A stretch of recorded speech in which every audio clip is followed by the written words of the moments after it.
آج کی کہانی شیخ عبد القادر جیلانی کے بچپن سے ہے۔ شیخ عبد القادر جیلانی، آپ کو بچپن سے ہی علم حاصل کرنے کا بے پناہ شوق تھا۔ آپ نے ابتدائی تعلیم تو اپنے قصبے جیلان میں ہی حاصل کی، لیکن دین کی اعلیٰ تعلیم حاصل کرنے کے لیے آپ کو بغداد جانا پڑا۔ اس زمانے میں گاڑیاں اور موٹر کاریں نہ تھیں، اس لیے لوگ قافلوں کی صورت میں پیدل سفر کرتے تھے۔ چنانچہ آپ کی والدہ نے آپ کو بھی بغداد جانے والے ایک قافلے کے ہمراہ روانہ کر دیا۔ سفر پر روانہ ہونے سے پہلے آپ کی والدہ نے آپ کو کچھ خوراک اور 40 اشرفیاں گزر اوقات کے لیے دیں۔ آپ کی والدہ نے یہ اشرفیاں آپ کی قمیض کی تہہ میں سی دیں تاکہ محفوظ رہیں، اور چلتے وقت آپ کو خاص طور پر یہ نصیحت کی کہ بیٹا ہمیشہ سچ بولنا اور جھوٹ کے قریب نہ جانا۔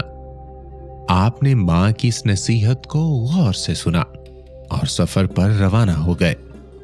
قافلے کے لوگ ڈرتے ڈرتے سفر پر روانہ ہوئے۔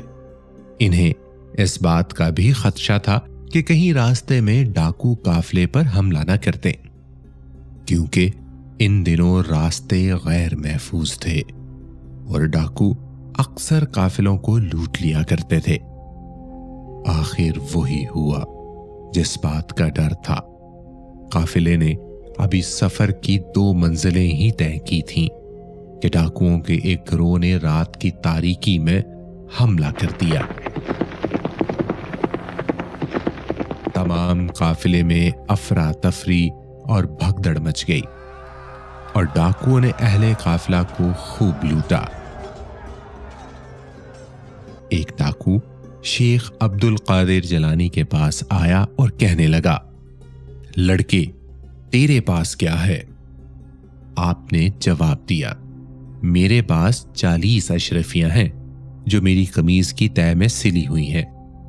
ڈاکو نے آپ کی اس بات کو مذاق سمجھا اور ہنستا ہوا آگے گزر گیا۔ اتنے میں ایک اور ڈاکو آپ کے پاس آیا اور وہی سوال کیا۔ آپ نے پھر وہی جواب دیا۔ وہ ڈاکو یہ جواب سن کر حیران ہوا اور آپ کو پکڑ کر اپنے سردار کے پاس لے گیا۔ ڈاکو کے سردار نے تعجب سے آپ کو دیکھا اور پوچھا، لڑکے سچ مچ بتا تیرے پاس کیا ہے؟ آپ نے وہی بات دہرائی۔ آپ کی یہ بات سن کر سردار کی حیرت کی انتہا نہ رہی۔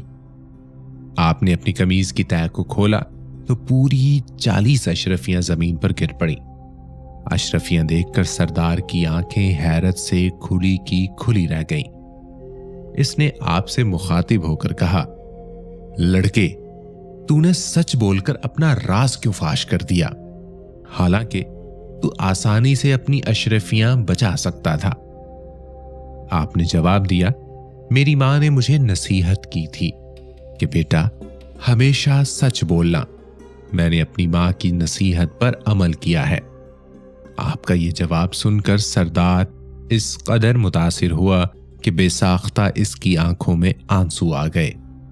وہ سوچنے لگا کہ ایک طرف یہ لڑکا ہے جسے اپنی ماں کی نصیحت کا اس قدر خیال ہے، اور دوسری طرف میں ہوں کہ اپنے مالک حقیقی کے احکام سے غافل ہو کر بے گناہ لوگوں کو لوٹتا ہوں۔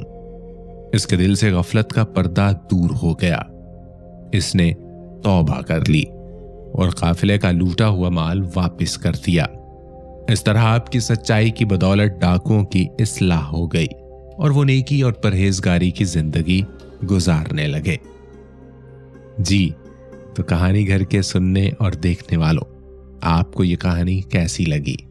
امید کرتا ہوں کہ اچھی لگی ہوگی۔